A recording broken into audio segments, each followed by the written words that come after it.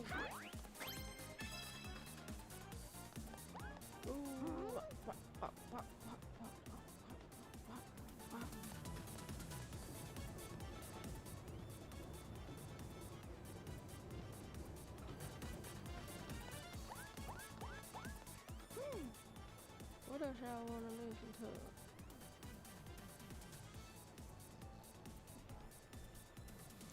What y'all wanna watch? Gee, what y'all wanna watch?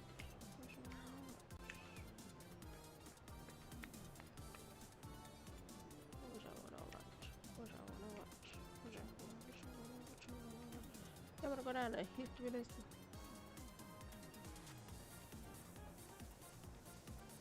We'll listen to Boo talk about Langston Hughes and the Renaissance or whatever.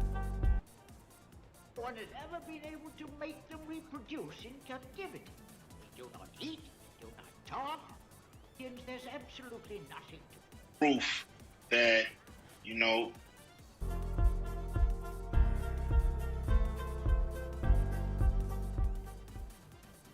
well, black people are Native Americans. You know, we've had, you know, a lot of proof that, you know, some of us started here in this land. Everybody wasn't brought over from Africa. What are they doing here? They're Indians. This is one of my many answers. You see, with Indians, there's absolutely nothing to be done. There's the same difference between a Negro and an Indian as there is between a dog and a coyote. You can put a dog on a leash, beat him, and he'll always be there to lick your feet. Take away a coyote's liberty and you've cut off his hair. An Indian will never be a slave. No one has ever been able to make them reproduce in captivity. They do not eat, they do not talk, they do not sleep, they do not make love. There are several things that are significant about it. Of course, one of them is the way that colonialism tries to develop all kinds of elaborate classification terms for different kinds of people. But that's another subject. The most significant thing here is to reveal the much greater amounts of Native American ancestry that are present within the African American population than most people realize, because they might have been misled by the use of terms like mulatto and also people of color. After the African, LeVar Burton, had been told that his name was to be Toby, and he refused it, and he was beaten to make him say his name was Toby. That was the dramatization. How much of that actually was recounted to you? I mean, was there a lot of interweaving? A lot of it, I thought maybe you were going to ask, and maybe you are in another way, is how much of the book is fact and how much is fiction. Well, a whole lot of it's fiction. Well, a whole lot of it's fiction. Well, a whole lot of it's fiction. Now, this is just a tiny bit of information now. But they take it as huge. Right, because it's cracking open the door. There's a place in Africa you could say that I'm from. A tribe. I am thrilled. It puts a name, a place, a location, a people. Hank really is concerned that the science isn't really there yet for you to be giving them the name of a tribe. I think for most companies, I would be concerned too. But what about your own company? We have he the didn't largest... exclude you.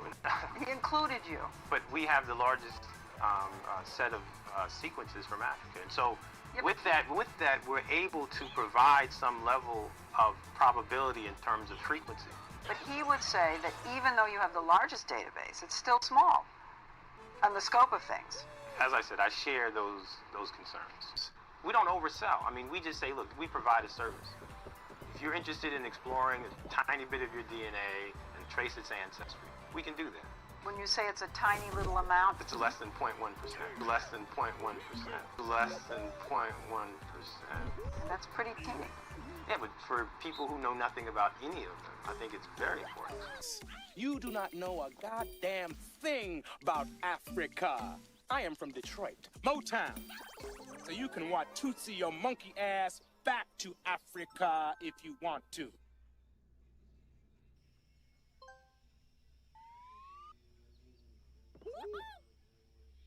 You can watch Tootsie your ass.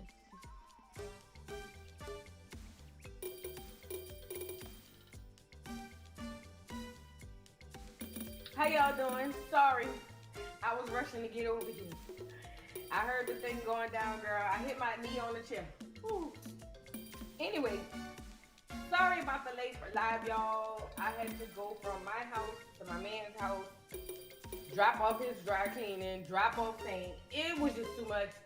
So my apologies for the late live, but we won't be alone. It won't be a long one, but I did want to touch on a few things. Now, I was kind of going back and forth.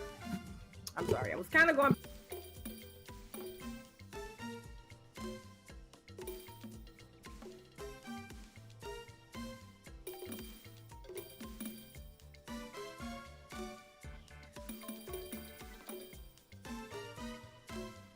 Oh, I suck.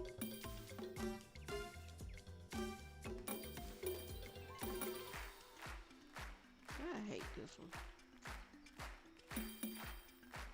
We can't hear you, boo.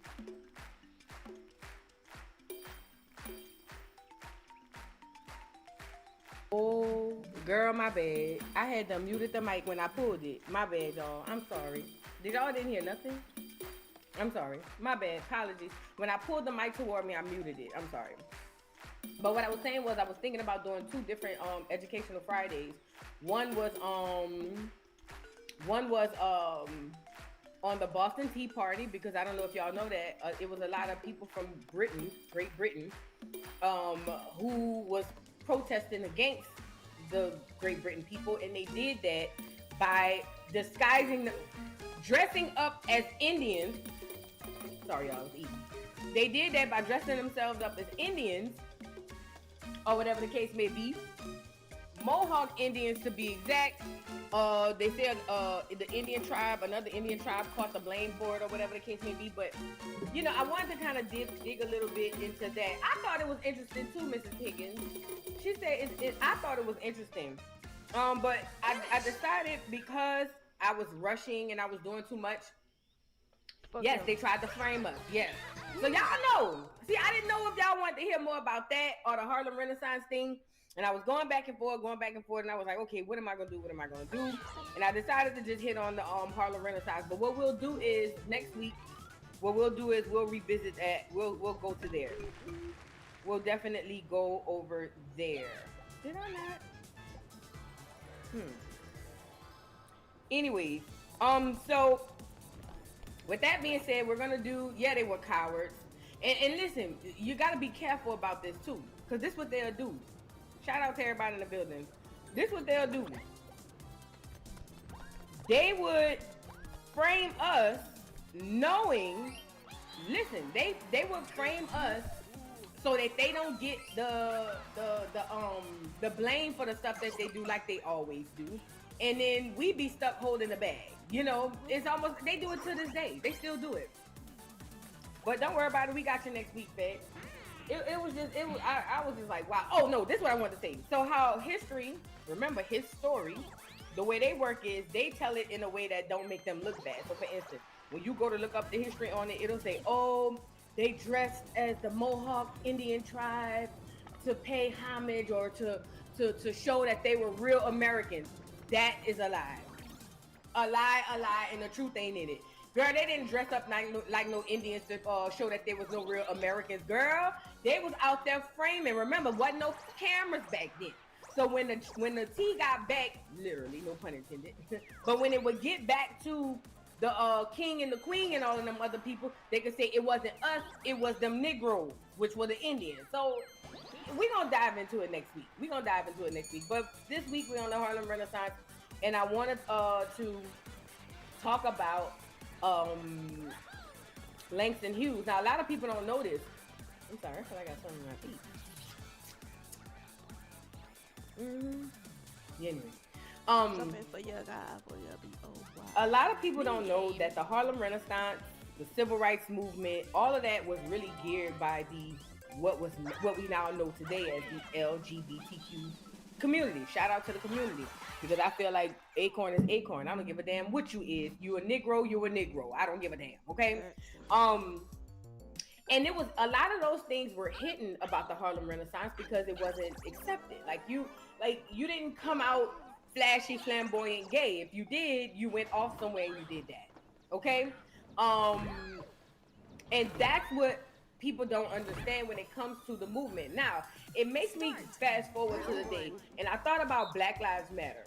And when we realized Black Lives Matter was just headed by some lesbians, shout out to the L's, a lot of people were shocked, me, and a lot of people were kind of upset. Now, I'm not going to say I was upset, but I felt duped because I'm just like, okay, I thought this was really about Black lives. But what they've done now and what they've done back then is put a black face on it, but with a whole other motive, if that makes sense. Now, we talked about Zora Neale Hurston. We were taught in school that this lady was like lit. Everybody liked this lady. Nobody rocked with no Zora Neale Hurston. Nobody, literally. So much so that when she died in the 60s, they had to wait about 20, 30, 40 years and then come back with a whole new generation of children who ain't know nothing about no Zora Neale Hurston and paint her to be great because the people did not rock with no Zora Neale Hurston. We already talked about that. She basically was a caricature of black people, and she painted us as ignorant fools. Now, people like his story likes to say that she's a great writer. Oh, she was a great artist, writer from literary figure from the Harlem Renaissance. They romanticizes her. But the gag is, we talked about it on this channel. If you haven't seen that live, go check it out. I'm sorry. Negroes did not rock with no Zora Neale Hurston. Literally. And they were all a part of this group that were a federal group. They were hired by the feds. And we talked about Langston Hughes as well. Oh, I didn't think about this. Yes, Shantae, Tyler Perry tease. That's what it's very much giving, Tyler Perry tease. But that's not what this is about. Well, it is kind of about that. But I really want to highlight some of the things that we didn't know about the movement, that we thought it was about one thing, but the whole time it really was about something else. Because that's what they do. If you think about Black Lives Matter, like I brought up just a second ago, Black Lives Matter, that movement originally had us thinking it was really about black people and us getting rights. Whole T, it was to push a whole other agenda, okay? And I believe, in my opinion, that's what the Harlem Renaissance was as well. Now, what I wanted to get into, hold on, was it wasn't talked about, but it wasn't like taboo. Everybody knew Langston Hughes was femties. Like, everybody knew Langston Hughes like the boys. Everybody knew Langston Hughes was loose-wristed. It just wasn't widely publicized in media. Does that make sense? So, like, anybody who was around back then, because when you start doing the research and you just put in Langston Hughes gay or Langston Hughes LGBT movement, a plethora of things pop up. Like, and it was so much so, he had pictures and photos like this that literally nobody talked about because it was taboo. It's not even taboo, because listen, people been gay since the beginning of time. But this is the thing. I think it wasn't widely accepted amongst black culture or culture, period. So they kind of hid that part. They just made him seem like he was just a straight man. Now, I was on the phone with my best friend last night, and I was telling her about it, and she said, you know what? I should have knew. She said, I know. She said, I knew he was gay. I said, how you knew? I forget what movie or what show she was watching, but she said Jussie Smollett played Langston Hughes. Who know the show? I can't remember what show she said last night, but she was like, oh yeah, I knew that. And I was like, how you knew? She was like, girl, Jussie Smollett played him in, I can't remember the name of the movie. And girl, I was like, oh. Girl, if it was a snake, it would have bit me. You see what I'm saying? And that's the type of symbolism they like to do. They like to get gay people to play these artists and be like, oh, you know, you gotta find the clues or whatever the case may be. But play blues. What we come to find out about the Harlem Renaissance is it was a federal movement by some foreigners and a lot of black Americans that had another agenda attached to it, which was a lot of the LGBTQIA+ movement. Shout out to the movement. The only issue I would take with this is just say that. Don't hide under black. Just say black gay movement or black, you know what I mean? Just don't hide under the umbrella of struggle. We already got a lot of people and a lot of stuff under our own umbrella. I just don't think we need any more, especially from our own community. Like, just, you know, be who you are for your pride. You know how the boy did on TikTok, but nevertheless. So I went and I found this, and again, it was right up under our noses. We just didn't know. But again, it was meant to be like that. It was meant to hide in plain sight. Okay. So now I want to go to a couple of little articles that I found. And we're gonna talk about those things. Now, before we get into, should we go here first? Hold on. I'm trying to see something. I do have a couple of little videos for y'all as well. But I'm trying to see something. Let's go to the Harlem Renaissance. Let's just go to what the Harlem Renaissance was according to the people. We all know his story is always 79, 80% false and 20%, 30% truth, okay? The name says it all, Langston. So you think the mama named him, she looked at him and just said, I just know he gonna be loose wristed. Langston it is. You know, they say the mamas could tell from the beginning. That's what they say. I don't know. You know what I'm saying? But they say the mamas could tell from the very beginning, and she might have looked at him and seen that extra twinkle in his eyes and said, you know, I was gonna name him Larry, but Langston it is. Girl, y'all is crazy. Y'all is crazy. It was the twinkle in the eyes. That's what it was, Shantae. It was in the eyes. That's what I think it was too. That's what I think it was too, but whatever. Y'all get the likes up on the video. Please get the likes up. So, according to this article from Humanities Texas, what they had to say about the Harlem Renaissance. It said, what was it and why does it matter? All right. We don't care about that. What was the Harlem Renaissance and when did it begin? The seemingly simple question reveals the complexities of the movement we know varyingly as the New Negro Renaissance, the New Negro Movement, the Negro Renaissance, the Jazz Age, or the Harlem Renaissance. Now, mind you, be mindful of them saying the New Negro, the New Negro this. What do you mean the new? See, in my opinion, this is just me. In my opinion, this was to usher in a new image for the so-called black person, and this was also to usher in that black bourgeoisie class of Negroes. In my opinion, I could be wrong. Round 3. On my soul, I could be wrong. But I believe that this is to usher in that new black bourgeoisie and make them palatable to the average black and to the average clear. Because remember, the clear thought we was all country bumpkin, farm raised, farm eating, you know what I mean, type Negroes. It was, in my opinion, that's why it was a clear man who was heading this too. Round 4. But it was, in my opinion, a way to introduce the black bourgeoisie to both blacks and clear people, in my opinion. So that's why you got all this new Negro this, new Negro that, new Renaissance, new this, new movement, all that. So it also says to answer this question, it's necessary to place the movement within time and space and then to define its nature. This task is much more complex than it might seem. Round 5. It says traditionally, the Harlem Renaissance was viewed primarily as a literary movement centered in Harlem and growing out of black migration and the emergence of Harlem as the premier black metropolis in the United States. I want to stop here really quick. I ain't gonna be long. Listen, there's a lot of things happening in New York and coming out of New York. That melting pot. Mind you, they got blacks coming from the South because, wait, let me back up. Before this big migration that happened to New York, you guys do know that there were a black population of people that resided in New York. Okay, it's where Central Park is now. What's the name of that community? I saw the tip of my tongue. And I told you I looked into that. I had to look and find out who the black dude was who come out of Canada. But it was prior to Central Park. There was a black community, Seneca Village. I don't know why I was gonna say Singalese. Seneca Village. Thank you so much, Wynn.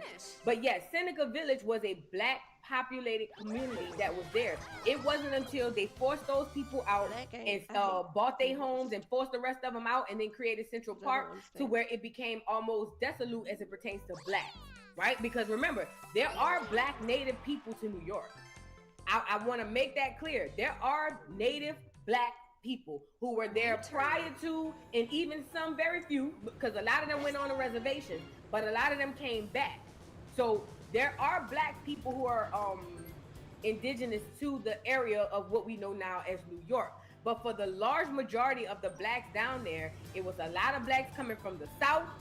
After they done wiped away that black population that was up there, it was black people coming from the South, and it was a whole lot of black influx of Caribbean immigrants, black ones, okay? A lot of black Caribbean, and this is before the Puerto Ricans and all of them came.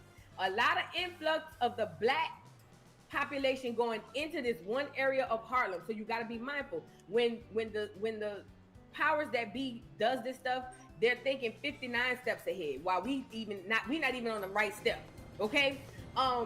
And they're doing this because this is another way of confusion, in my opinion, to the original indigenous black people of the American land, okay?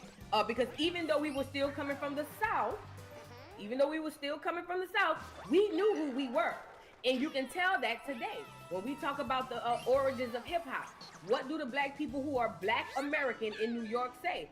Oh no, that comes from black American culture, not Puerto Rican, not Jamaican, because it was meant to confuse us. And it did confuse a lot of us, it did. But it didn't confuse all of us. And some of us were able to hold on to who and what we are. So in my opinion, the Harlem Renaissance was one of those things to mix up that melting pot and confuse a lot of people. Because it's a lot going on at the same time, and it's all coming out of this one little area where we got big influxes of blacks coming from America and all around the Americas, okay? So, moving on. So it says, where was I? Okay, music and theater were mentioned briefly more as background and local color, as providing inspiration for poetry and local color for fiction. However, there was no analysis of the development in these fields. Likewise, art was discussed mostly in terms of Aaron Douglas and his association with Langston Hughes and other writers who produced Fire in 1926. But there was little or no analysis of the work of African American artists. It says, and there was even less discussion of analysis of the work of women in the field of art, music, and theater. Okay, so this was very much a literary movement. But remember, these are going to be the people who are writing or helping to write his story for us in the future, okay? Fortunately, this narrow view has changed. The Harlem Renaissance is increasingly viewed through a broader lens that recognizes it as a national movement with connections to international developments in art and culture that places increasing emphasis on the non-literary aspects of the movement, okay? Time. First, to know when the Harlem Renaissance began, we must determine its origins. Understanding the origins depends on how we perceive the nature of the Renaissance. For those who view the Renaissance as primarily a literary movement, the Civic Club Diner of March 21st, 1924 signaled its emergence. It says, this event did not occur in Harlem, but was held almost 100 blocks south in Manhattan at the Civic Club on 12th Street and 5th Avenue. Charles S. Johnson, the young editor of the Opportunity, the National Urban League's monthly magazine, conceived the honor to honor writer Jessie Fawcett on the occasion of the publication of her novel, There Is Confusion. A lot of black bourgeoisie going on here. Johnson planned a small dinner party with about 20 guests, a mix of white publishers, editors, literary critics, black intellectuals, and young black writers. But when he asked Elaine Locke, remember we talked about her, to preside over the event, Locke agreed only if dinner honored African American writers in general rather than one novelist. So the simple celebratory dinner morphed into a transformative event with over 100 attendees. African Americans were represented by W.E.B. Du Bois. We know he's the father of the boule. It's all political. James Weldon Johnson and others of the black, how do you say that? Intelligentsia, along with Fawcett and representative groups of poets and authors. White guests predominantly were published and critics. Carl Van Doren, editor of Century Magazine, spoke for this group, calling upon the young writers in the audience to make their contributions to the new literary age emerging in America. Let me say this, y'all. Y'all do know they had a lot of blacks coming from Europe that cosplayed as Black American, right? Okay. Martin Luther King, aka Mike, he was a black European. He was a Negropean, okay? And I'm not saying that was the case for these people. I looked into W.E.B. Du Bois passed, and according to what I found, of course, there's always a parent and a parent that nobody can find. So he allegedly had a Black American parent, and then also a father who we don't know who he is. Hold on.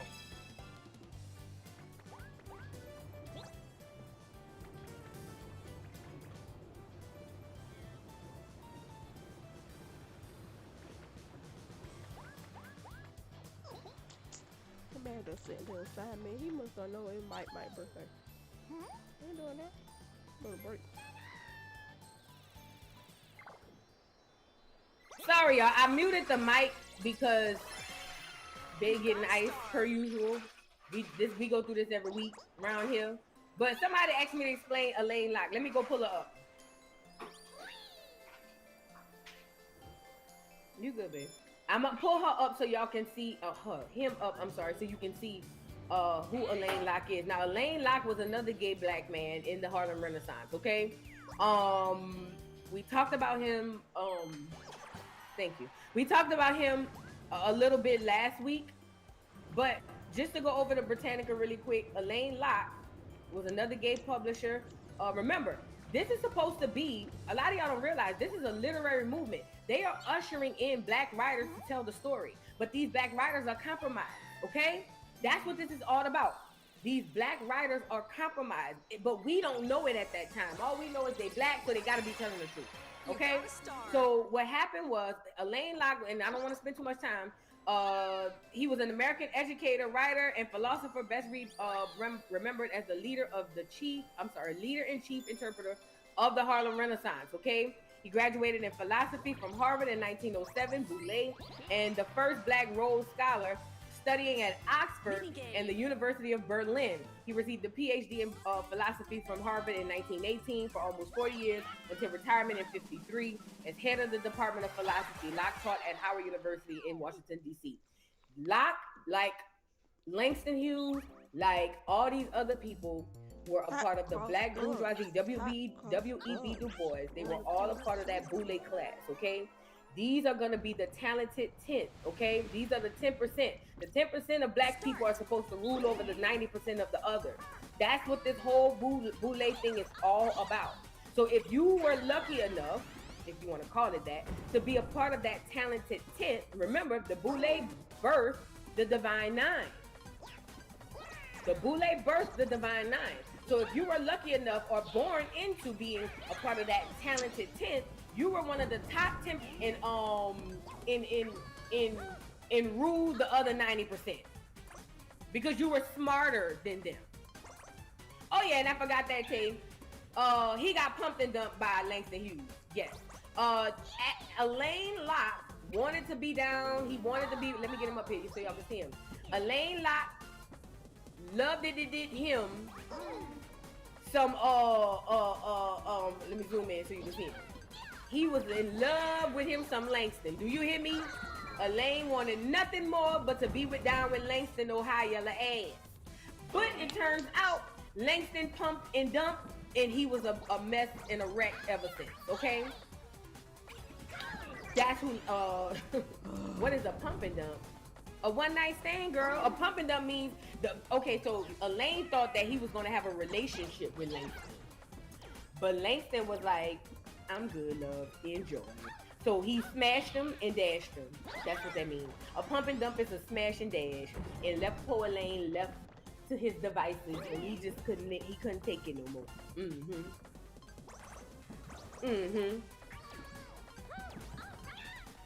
Yup, Talanda got it and gone. That's all it is, Talanda. Got it and gone. He just wanted some cheeks. But see, Elaine didn't know that. Elaine thought they could be together. And Langston said, not today, Satan. No, sir.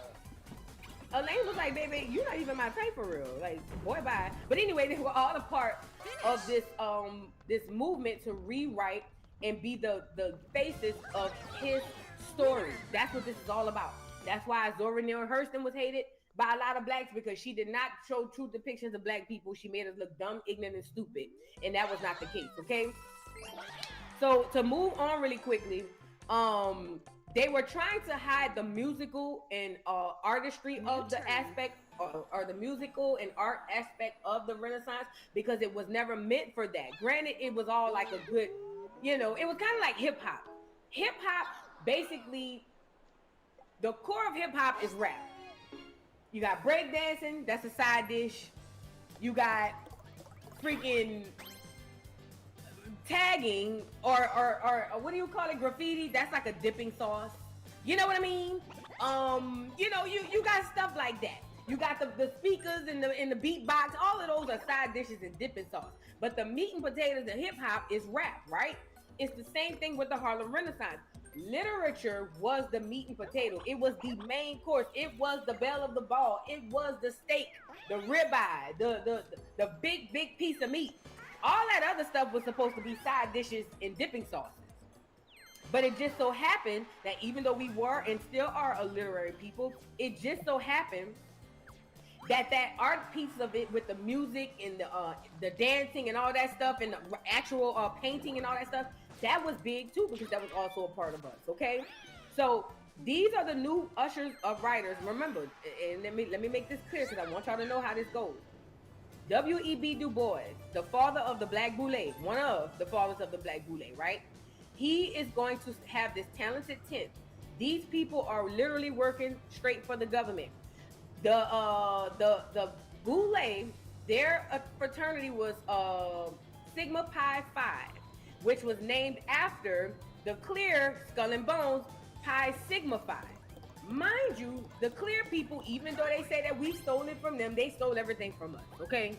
Let's just start that first. However, in order for the Clear people to rule this world and rule America, they had to get blacks online and they had to get them on board.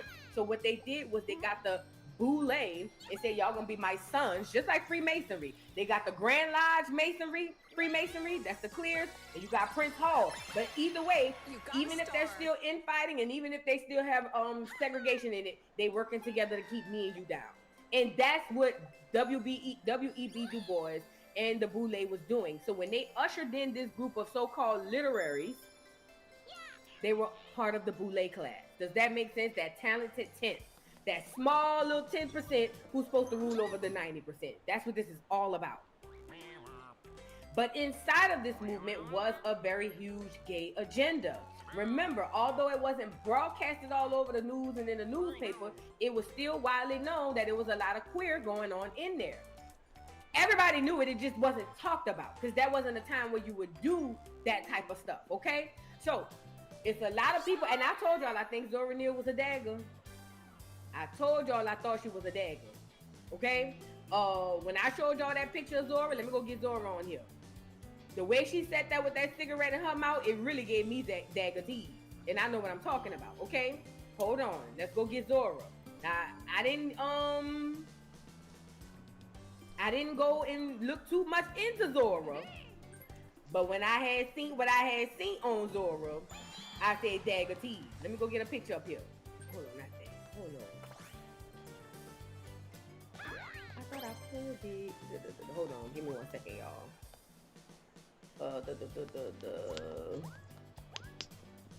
Hey man, how about? Here she go. I can pull up right here.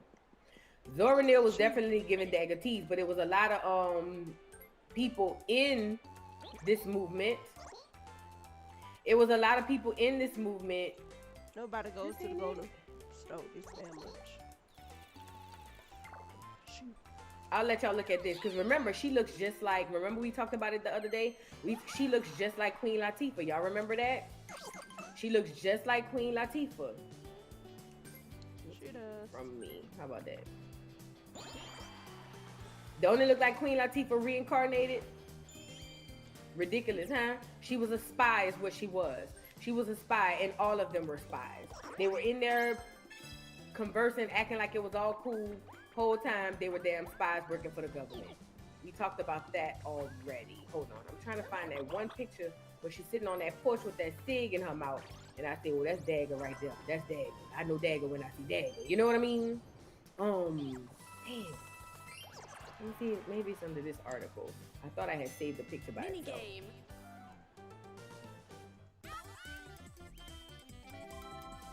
very masculine tease. You know what I mean? Very, I fight niggas tease. I can't find it. I'm gonna look for it. I can't find it. I don't want to spend too much time on it, but it was very, I'll take your bitch tease. You know what I mean? I heard about that. Speaking of, let me write her down. Madam CJ Walker. Listen, the girl who was the millionaire that we all revere, which we should, but I heard about the freak offs down at the CJ Walker's mansion, baby. Yes, I did. Let me write her down in my little notes. CJ Walker. Let me get her down up in here. Yeah, I'm glad you brought her up. Thank you. I appreciate it. But yeah, it was a lot of like I said, it was a lot of queer history attached to that, or history of the queers attached to it. Now, Elaine Locke, Zora Neale Hurston, and Langston Hughes were all peas in the pod. They were all under this clear man. We talked about it last week. I forget his name. Crap. Who was actually the one who was watching them. He was the one who was a openly gay man who literally was sleeping around with black men and over feminizing black men. I'm sorry, y'all. So that a lot of that was happening. Hold on. Now I want to go here to no, not here yet. Let's go to a little bio on Langston Hughes. So Langston Hughes, who was Langston Hughes? We kind of went over a little bit on him, but we're gonna go here. All right, it says Langston Hughes, 1901 to 1906, was a poet, social activist, novelist, playwright, columnist, and a significant figure of the Harlem Renaissance. It says, born in Joplin, Missouri, Hughes was the descendant of enslaved African American women and white slave owners. There's something I keep telling y'all. We keep finding a very coincidence about the boule class. All of them got these black mamas with these mysterious white daddies. Have anybody ever noticed that? These people always have these black mammies with these mysterious white daddies. It's kind of like it's kind of like a thing. Like you had to have this package in order to be in this boule class. But listen, they didn't say that they were biracial. They cosplayed as full Negro. Hell, it was one time Langston went over somewhere to Africa, and the Africans called him a white man. The Africans called him a white man. Yes, me, just like Frederick Douglass. He was another one. Frederick Douglass was another one who had a black mammy and a mysterious white daddy. I told y'all, they take the biracial kids and they listen. It makes me think back to that KKK member when he had that rally and he said 2 things God never created. He said a donkey and no, he didn't say biracial. He said a donkey and a he didn't say Creole. What did he say? He said a donkey and a what's the other word for half and half? Back in the day, it was on the census. I hate when I draw blanks like that. He said it's a Creole and not a Creole. He said a donkey is basically a half and half. And what they're saying is that's a mulatto. Thank you so much, mulatto. But listen, what he said, the clear racist man was kind of true. This is what he's saying. What he's saying is the government, the powers that be, are literally creating these people on purpose because they're like science projects, if it makes sense. I know we're taught that racism is this and racism is that, but they literally were mixing people on purpose. You ever heard of breeding farms? All of that stuff. And although it was talked about in ignorance and in racism, he had a point. He literally had a point. Not saying people weren't mixing before, because they were. But what I'm saying is they take these babies and they raise them up to the W.E.B. Du Bois and the Langston Hughes of the world, and they are able to use them to cosplay as us, to fool us, and push their agenda. Barack Obama. Have we not forgot about Barack Obama? Phenotypically, he looked like a black man. He had us all fooled. He socializes as a white man, though. He didn't do nothing for black Americans or even Africans for that matter. I'll give you another one. Drake. Yeah, Drake rap. Drake knows very well how to cosplay. But when it's time to go to the rap battle, who Drake went down and sued? All the Negroes. He socializes as a clear man. That's what I'm trying to tell you. This is also, yeah, all of this is all tied up. All of this. It's a lot of this stuff ain't coincidental. That's all I'm saying.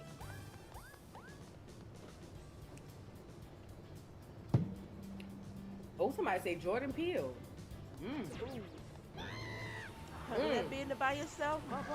They say Rosa Parks. It makes sense. And you know she was around there giving out coochie. Let's move on. I ain't gonna get on rules of the day. Not today. All right, so again, it says he got the mysterious daddy. He attended high school in Cleveland, Ohio, where he wrote his first poetry, short stories, and dramatic plays. After a short time in New York, he spent the early 1920s traveling through West Africa, and Europe, living in Paris and England. Now, just out of curiosity, if he was born to an African-American slave woman, I just need us to use our common sense. If Langston Hughes was born to an African-American slave, where the hell she get money or he get money to travel to West Africa, Europe, and all these other places? Somebody help me out. Mind you, according to this doctrine, he don't know who his daddy is. So it ain't like his daddy the one got him running around here. It's a mysterious white boy who's his daddy, and his mama was a slave. Why should get money to send him all around the world? To go study abroad and all of that. That's another common theme with these people. They all go study abroad. Before Martin Luther King was Martin, he was Michael King. He went out to study in Europe and came back as Martin Luther King Jr. Okay? So, with that being said, y'all gotta be mindful of this stuff. It wasn't by design. Okay? Half and half. And he wasn't really, well, technically half and half. But the one mixed race person that messed them up was Malcolm. Malcolm wasn't supposed to turn out like that. But he shocked the world with the way he did it. And I'm only saying mixed race, and not even race, because he's not mixed race because he was black. But his mother was biracial, and his father was Black American, okay? Wasn't his mother from one of the Caribbean islands or something like that? Not, it doesn't matter. We know we are beautiful and ugly too. The time cries and the time laughs. If colored people are pleased, we are glad.